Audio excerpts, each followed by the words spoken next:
Hello అండి. అందరికీ నమస్కారం. Welcome to our channel. ఈరోజు కథ. హైదరాబాద్‌లోని ఒక ప్రశాంతమైన సాయంత్రం.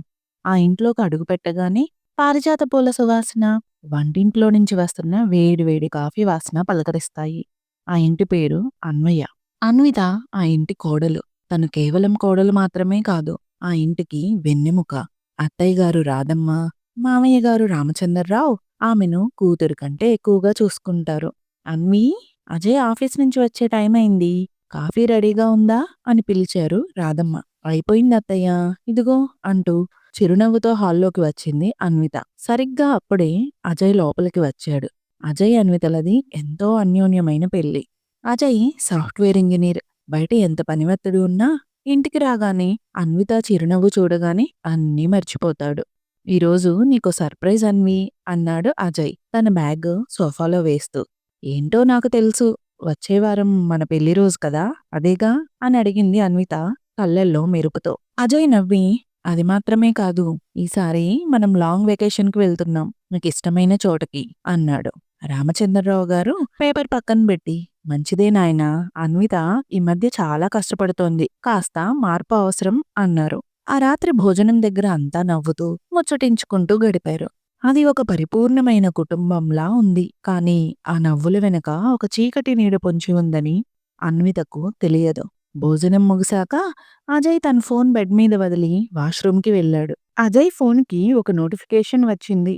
అన్విత సహజంగానే ఫోన్ వైపు చూసింది. స్క్రీన్ మీద మెసేజ్. నేను నీకోసం వెయిట్ చేస్తున్నాను. ఇంకెంతకాలం ఇలా దాస్తావు? త్వరగా తేల్చుకో, లేదంటే నేనే వస్తాను. అన్విత గుండె ఒక్కసారిగా ఆగినంత పనైంది.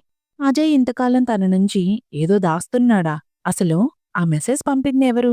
అన్విత చేతులు వణుకుతున్నాయి. అజయ్ బయటకు రాగానే తను ఆ ఫోన్ పక్కన పెట్టేసింది. కానీ తన మనసులో మాత్రం ఒక అలజడి మొదలైంది. ఆ మెసేజ్ చూసిన తర్వాత అన్వితకు నిద్ర కరువైంది. పక్కనే ప్రశాంతంగా నిద్రపోతున్న అజయ్ని చూస్తుంటే ఆమెకు ఎన్నో అనుమానాలు.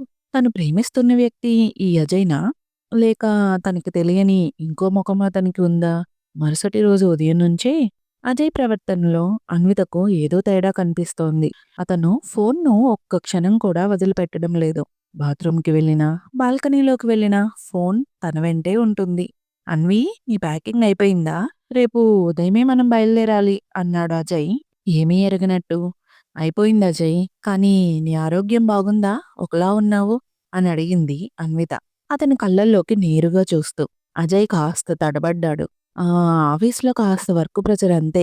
వెకేషన్కి వెళ్తే అంతా సెట్ అయిపోతుంది అని చెప్పి అక్కడి నుంచి తప్పుకున్నాడు. సాయంత్రం అన్విత పూల కోసం పెరట్లోకి వెళ్ళినప్పుడు అజయ్ మేడ మీద ఎవరితోనో గట్టిగా మాట్లాడుతున్నట్టు వినిపించింది. ఆమె నిశ్శబ్దంగా మెట్ల దగ్గరికి వెళ్ళి వినడం మొదలుపెట్టింది. నువ్విలా చేయడం కరెక్ట్ కా శ్వేత?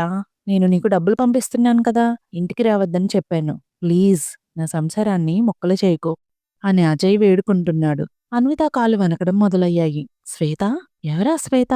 అజయ్ ఆమెకి డబ్బులెందుకు పంపిస్తున్నాడు? తన భర్త తనని మోసం చేస్తున్నాడా? రాత్రి అజయ్ నిద్రపోయిన తర్వాత అన్విత ధైర్యం చేసి అతని ఫోన్ పాస్వర్డ్ కొట్టింది. అతని పుట్టినరోజే పాస్వర్డ్ అని ఆమెకు తెలుసు. గ్యాలరీలో కొన్ని ఫోటోలు చూసి ఆమె నోట మాట రాలేదు. అజయ్ ఒక చిన్న పాపతో ఆడుకుంటున్న ఫోటోలవి. ఆ పాప పక్కన ఒక యువతి ఉంది. ఆ యువతే శ్వేత. అన్విత కళ్ళల్లో నీళ్లు తిరిగాయి. ఆ పాప అచ్చం అజయ్‌లాగే ఉంది. అంటే అజయ్‌కి అన్విత కంటే ముందే ఇంకో కుటుంబం ఉందా?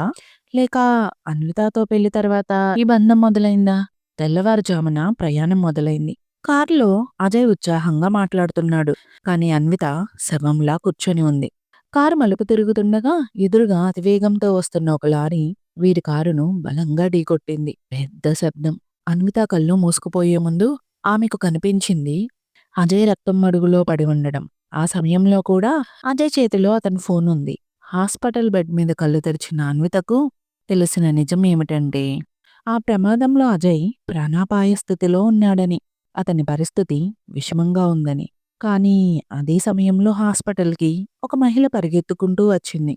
తన చేతిలో 10 ఏళ్ల పాప ఉంది. హాస్పిటల్ కారిడార్ నిశ్శబ్దంగా ఉంది. అన్విత తలకి గాయమై కట్టుతో ఉంది. కానీ మనసులో కలుగుతున్న వేదన ముందు ఆ నొప్పి చాలా చిన్నదిగా అనిపిస్తోంది. సరిగ్గా అప్పుడే శ్వేత కన్నీళ్లతో అజయ్ ఉన్న ఐసీయూ గది వైపు పరిగెత్తుకుంటూ వచ్చింది. శ్వేతను చూడగానే అన్వితలో ఆవేశం, బాధ ఒక్కసారిగా కట్టలు తెంచుకున్నాయి. శ్వేత ఐసీయూ అద్దం అవతల ఉన్న అజయ్‌ని చూసి కుప్పకూలిపోయింది.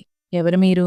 నా భర్త కోసం ఎందుకు ఏడుస్తున్నారు?" అని అన్విత గొంతు పెంచి అడిగింది. శ్వేత నెమ్మదిగా తల ఎత్తి చూసింది. ఆమె కళ్ళల్లో అపరాధభావం ఉంది.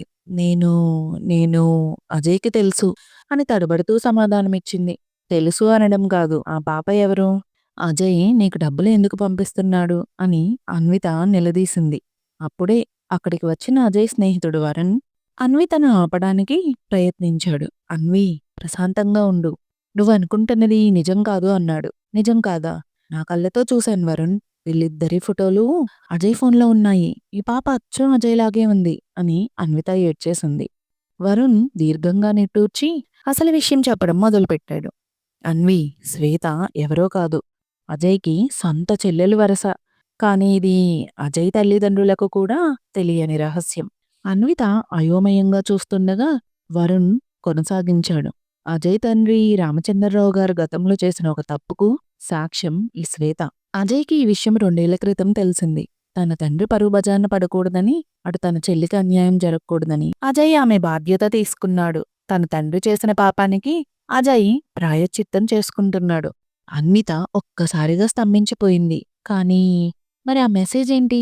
ఎంతకాలం దాస్తావు అని అడిగింది కదా" అని అడిగింది. శ్వేత కన్నీళ్లు తుడుచుకుంటూ, "వదినా, నా కూతురికి గుండె ఆపరేషన్ చెయ్యాలి. ఆ విషయం మీ అత్తయ్య గారికి, మామయ్య గారికి చెప్పమని నేను అజయ్ అన్నయ్యను ఒత్తిడి చేశాను. ఎందుకంటే ఆపరేషన్‌కి చాలా డబ్బు కావాలి. అన్నయ్య తన పొదుపు అంతా నాకే ఇచ్చేస్తున్నాడు. అది తప్పు అని నాకు తెలుసు. కానీ నా బిడ్డ ప్రాణం కోసం అలా అడిగాను" అని వివరించింది.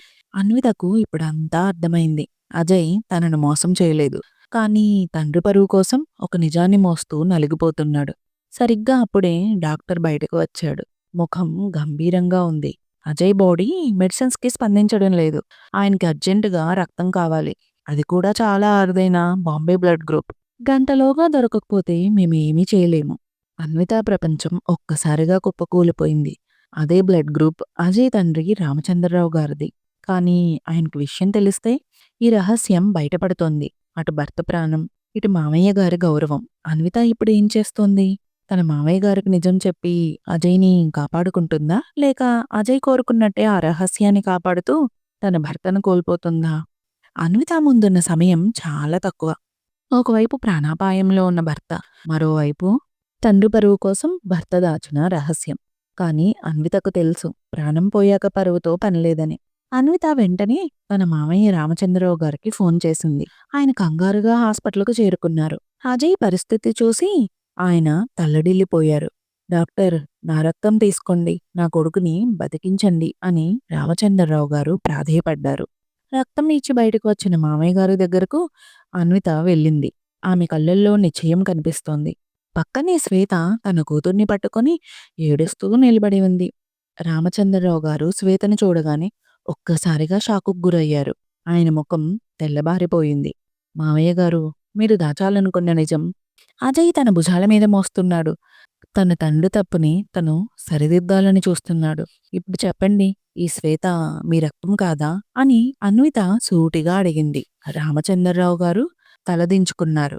కన్నీళ్లు ధారగా కారుతుండగా, "అవునమ్మా, అది నా గతంలో జరిగిన పొరపాటు.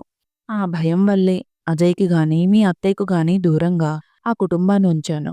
కానీ నా కొడుకు ఇంతటి త్యాగం చేస్తున్నాడని నాకు తెలీదు" అని కుప్పకూలిపోయారు. అప్పుడే లోపల నుంచి అలారం వినిపించింది. డాక్టర్లు కంగారుగా పరిగెత్తారు. అజయ్ హార్ట్ రేట్ పడిపోతోంది. అన్విత ఐసీయూ అద్దం దగ్గరకు వెళ్ళి, "అజయ్, లేవండి. మీరు దాచిన రహస్యం బయటపడింది. ఇప్పుడు మీ నాన్నగారు శ్వేతను ఒప్పుకున్నారు. మీరు మా అందరి కోసం తిరిగి రావాలి" అని గట్టిగా అరిచింది. కాసేపంతా నిశ్శబ్దం. అందరి గుండెలో ఆగిపోయినంత పని అయింది. కొద్దిసేపటి తర్వాత డాక్టర్ బయటకు వచ్చి చిరునవ్వుతో, "మిరాకిల్, అజయ్ కోలుకుంటున్నాడు. డేంజర్ జోన్ దాటేశాడు" అని చెప్పారు. నెల రోజుల తర్వాత అన్వయ్య నిలయం మళ్లీ వెలుగులతో నిండిపోయింది. కానీ ఇప్పుడు ఆ ఇంట్లో ఇంకో 2 సభ్యులు చేరారు. శ్వేత, ఆమె కూతురు. రాధమ్మగారు మొదట బాధపడినా అజయ్ ప్రాణాలు దక్కాయన్న ఆనందంతో, అన్విత సర్ది చెప్పడంతో గతాన్ని మర్చిపోయి వారిని ఆదరించారు. అజయ్ అన్విత చేతులు పట్టుకొని, "నన్ను క్షమించన్వి. నీకు నిజం చెప్పి ఉండాల్సింది. నిన్ను చాలా బాధపెట్టాను అన్నాడు. అన్విత నవ్వి, మీరు రహస్యాన్ని మోసారు. నేను ఆ రహస్యాన్ని ప్రేమతో గెలిచాను. ఇకపై మన మధ్య దాపరికాలు వద్దు అంది. అన్విత వెనుక నిలబడి ఉన్న శ్వేత కూతురు పరిగెత్తుకుంటూ వచ్చి అజయ్‌ని నాన్న అని పిలిచింది. పాపకి అజయ్ అంటే తండ్రితో సమానం. కుటుంబమంతా ఒక్కటైంది. మోసం, బాధ, విషాదం అన్నీ కరిగిపోయి ఒక కొత్త ఆరంభం మొదలైంది. ఒకరి తప్పును మరొకరు త్యాగంతో సరిదిద్ది క్షమించగలిగే గుణం ఉంటే ఏ కుటుంబమైనా నిలబడుతుంది. Thank you for watching this video. మీరు ఫస్ట్ టైం మన ఛానల్ చూస్తుంటే సబ్స్క్రైబ్ చేయడం మర్చిపోకండి. ముందు ముందు మంచి మంచి స్టోరీస్ అప్లోడ్ చేస్తాను మీరిచ్చే ప్రోత్సాహంతో. మళ్ళీ కలుద్దాం మరో మంచి స్టోరీతో.